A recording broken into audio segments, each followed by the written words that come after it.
জয় শ্রীকৃষ্ণ। রাধে রাধে। বন্ধুরা আপনারা সুস্থ থাকুন, ভালো থাকুন, আপনাদের আয় উন্নতি হোক, এটাই চাই। তাই আজ আমি আপনাদেরকে জানিয়ে দেব, অর্থ যদি আপনাদের হাতে একেবারেই না টেকে বা আপনার ব্যবসায় যদি বারবার লস হয়, আপনি অনেক কষ্ট করার পরেও, চেষ্টা করার পরেও আপনাদের ব্যবসায় যদি কিছুতেই সাকসেস অর্জন করতে না পারেন, আপনি যদি চান আপনাদের ওপর সদা সর্বদাই মা লক্ষ্মী দেবীর আশীর্বাদ থাকুক, আপনারা যদি চান আপনাদের জীবন সদা সর্বদাই সুখ শান্তি সমৃদ্ধিতে ভরে উঠুক, তাহলে বন্ধুরা এই পবিত্র অক্ষয় তৃতীয়ার দিন এই সহজ সরল টোটকা বা উপায়টি অবশ্যই করুন। বন্ধুরা এই উপায় বা ক্রিয়াটি যদি আপনারা সঠিক নিয়ম বিধি মেনে করতে পারেন, তাহলে রাতারাতি আপনাদের জীবনে মা লক্ষ্মী দেবীর আশীর্বাদে ধনের বর্ষা হতে শুরু করবে। বন্ধুরা আপনারা যদি চান মা লক্ষ্মী দেবীর আশীর্বাদে কোটিপতি হতে, আপনাদের বাড়িতে যদি সদা সর্বদাই পজিটিভ শক্তি বাড়িয়ে তুলতে চান, আপনার ঘরকে যদি রাহু কেতুর দোষ থেকে মুক্তি রাখতে চান, তাহলে লবণের এই ছোট্ট উপায়টি পবিত্র অক্ষয় তৃতীয়ার দিন চুপচাপ অবশ্যই করুন। তো বন্ধুরা এই উপায় বা ক্রিয়াটি আপনারা কিভাবে করবেন, এই উপায় বা ক্রিয়াটি করতে কি কি উপকরণ আপনাদের লাগবে, এই সমস্ত কিছুই আজ আমি আপনাদেরকে এই ভিডিওটির মাধ্যমে সুন্দর করে জানিয়ে দেব। তাই আমার প্রত্যেকটা বন্ধুদের কাছে অনুরোধ রইল, ভিডিওটি আপনারা সম্পূর্ণরূপে দেখবেন, আর ভিডিওটি দেখে যদি আপনাদের ভালো লাগে তাহলে ভিডিওটিতে একটি লাইক করবেন, আর কমেন্টে জয় শ্রীকৃষ্ণ রাধে রাধে লিখতে কখনোই ভুলবেন না। আর আমার চ্যানেলে যদি আপনারা এখনো পর্যন্ত নতুন হয়ে থাকেন, তাহলে চ্যানেলটিকে সাবস্ক্রাইব করে পাশে থাকা নোটিফিকেশন বেল আইকনটি অন করে রাখবেন, তাহলেই নতুন কিছু জানতে পারবেন, নতুন কিছু শিখতে পারবেন। তো বন্ধুরা চলুন সবার প্রথমেই আপনাদেরকে জানাই 2024 সালের অক্ষয় তৃতীয়ার পূর্ণাঙ্গ সময়সূচি। 10ই মে শুক্রবার ভোর 5:45 থেকে রাত্রি 4:51 পর্যন্ত। তাই শুক্রবার সমস্ত দিন জুড়েই এই পবিত্র অক্ষয় তৃতীয়া থাকছে। আর এই পবিত্র অক্ষয় তৃতীয়ার অমৃত যজ্ঞের সময় হল শুক্রবার সকাল 6:43 থেকে সকাল 7:35 এবং সকাল 10:12 থেকে দুপুর 12:48, আবার দুপুর 2:32 থেকে বিকেল 4:17 পর্যন্ত। এছাড়াও সন্ধ্যা 6:05 থেকে রাত্রি 7:35। বন্ধুরা এই এতগুলো অমৃত যজ্ঞের সময়ের মধ্যে আপনি অক্ষয় তৃতীয়ার যাবতীয় মাঙ্গলিক কার্যগুলি সম্পূর্ণ করতে পারবেন। বন্ধুরা এই পবিত্র অক্ষয় তৃতীয়ার সব থেকে শুভ কাজ হিসাবে গণ্য করা হয় স্নান এবং দানকে। তাই এই দিন সম্ভব হলে গঙ্গা স্নান করুন।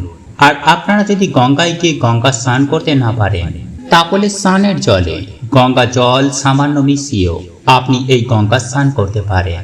এই দিন ভোজ্য সহিত অর্থাৎ খাবারের সঙ্গে জলপূর্ণ ঘট দানের সূর্যালোক গমনের ফল প্রাপ্তি হয়।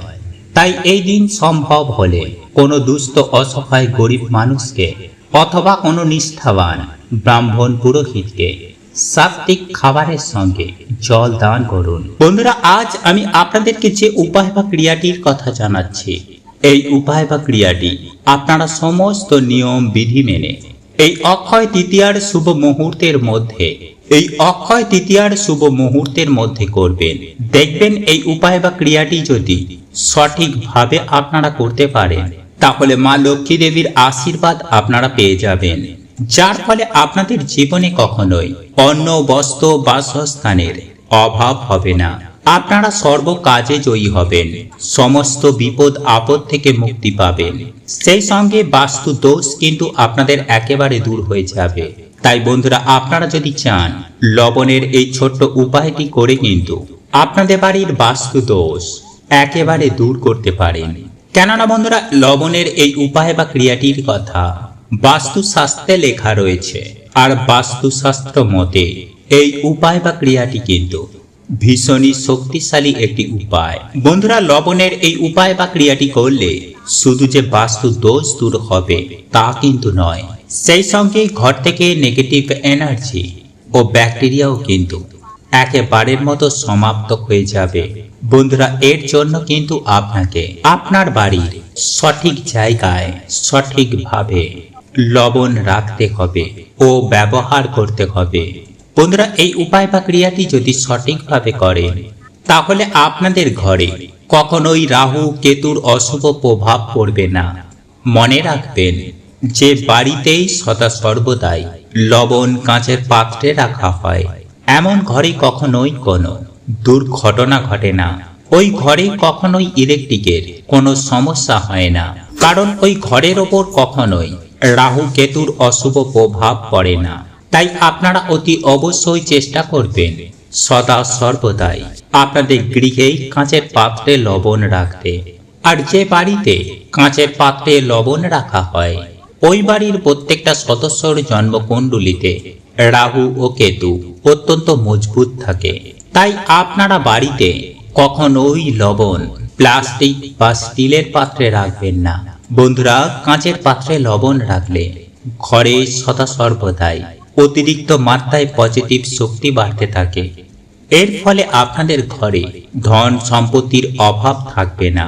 আর আপনারা যদি টাকা পয়সার সমস্যায় সব সময় ভোগেন, ঋণে জর্জরিত হয়ে পড়েন, তাহলে সেই ধন সম্পত্তি টাকা পয়সার সমস্যা থেকেও আপনারা সুনিশ্চিতভাবে মুক্তি পাবেন।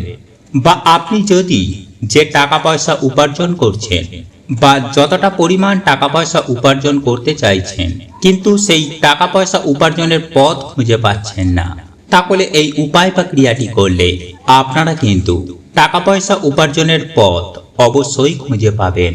আর যে অর্থ আপনারা উপার্জন করবেন তা কিন্তু সঞ্চয় করে আপনারা রাখতে পারবেন। আপনাদের ঘরে যদি আয় উন্নতি একেবারেই বন্ধ হয়ে যায়, যদি আপনাদের ঘরের আয় উন্নতি যদি কিছুতেই না হয়, তাহলে বন্ধুরা শুধুমাত্র 5 টাকার একটি কয়েন আর লবণের এই উপায় করলে আপনারা এই সকল সমস্যা থেকে কিন্তু মুক্তি পাবেনই পাবেন। তো বন্ধুরা, চলুন এইবার আমি আপনাদেরকে জানিয়ে দিই যে আপনারা এই পবিত্র দিনে লবণের মধ্যে 5 টাকার কয়েন কোথায় রাখবেন, যার ফলে আপনাদের জীবনে থাকা জন্ম জন্মান্তরের দারিদ্রতা থেকে মুক্তি মিলবে। বন্ধুরা, আপনাদের ঘরের মঙ্গলের জন্য, আপনাদের ঘরের আয় উন্নতির জন্য, আপনাদের ঘরের পজিটিভ শক্তিকে বাড়িয়ে তোলার জন্য, মা লক্ষ্মী দেবীকে প্রসন্ন করার জন্য এই উপায় অবশ্যই করবেন। বন্ধুরা, এই উপায় বা ক্রিয়াটি করার জন্য আপনারা একটি কাঁচের পাত্র নেবেন, সেই সাথে একটি 5 টাকার কয়েন নেবেন। বন্ধুরা, সেই কাঁচের পাত্রে আপনারা সামুদ্রিক লবণ ভর্তি করে নেবেন। তারপর ওই 5 টাকার কয়েন ওই লবণের পাত্রের মধ্যে রেখে দেবেন। আর ওই কাঁচের পাত্রটি আপনাদের রান্নাঘরের উত্তর পূর্ব কোণে রেখে দেবেন পবিত্র অক্ষয় তৃতীয়ার দিন।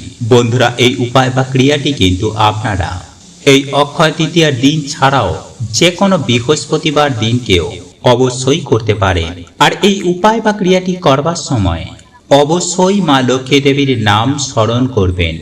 আর আপনারা মা লক্ষ্মী দেবীর কাছে হাত জোড়ো করে প্রার্থনা করবেন যাতে আপনারা যে টাকা পয়সার সমস্যায় ভুগছেন, আর্থিক সমস্যায় ভুগছেন, সেই আর্থিক সমস্যা থেকে যাতে আপনাদের মুক্তি মেলে।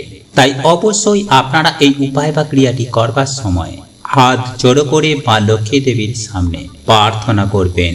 আপনাদের মনের কথা মা লক্ষ্মী দেবীকে জানাবেন, আপনাদের মনস্কামনা মনোবাসনা জানাবেন। দেখবেন স্বয়ং মা লক্ষ্মী দেবী আপনাদের সমস্ত মনস্কামনা সুনিশ্চিতভাবে পূর্ণ করে দেবেন। ওনার আশীর্বাদ সদা সর্বদাই আপনাদের ওপরে থাকবে। বন্ধুরা, এই লবণের পাত্রটি ততদিন আপনারা রান্নাঘরের ওই জায়গাতেই রেখে দেবেন যতদিন না এই লবণ ভিজে যাচ্ছে, অর্থাৎ লবণটি গলে যাচ্ছে। দেখবেন বন্ধুরা, লবণ যদি একই জায়গায় রাখা হয় অনেক দিন ধরে, তাহলে লবণ ভিজে যায়, লবণ জল হয়ে যায়। তাই ওই লবণের পাত্রের লবণ যখন নেগেটিভ এনার্জিকে শোষণ করে লবণ জল হয়ে যাবে, তখন আপনারা ওই লবণের পাত্র থেকে 5 টাকার কয়েনটি তুলে নেবেন। আর ওই ভিজে লবণ যে কোনো নদীতে বা পুকুরে আপনারা সেই লবণের জলটি ফেলে দেবেন। তারপর আপনারা এই উপায় বা ক্রিয়াটি আবারও পুনরাবৃত্তি ঘটাতে পারেন, একই নিয়মে একই পদ্ধতিতে। তবে আপনারা যে 5 টাকার কয়েনটি লবণের মধ্যে রেখেছিলেন, সেই 5 টাকার কয়েনটি কোনো মন্দিরে দান করে দেবেন।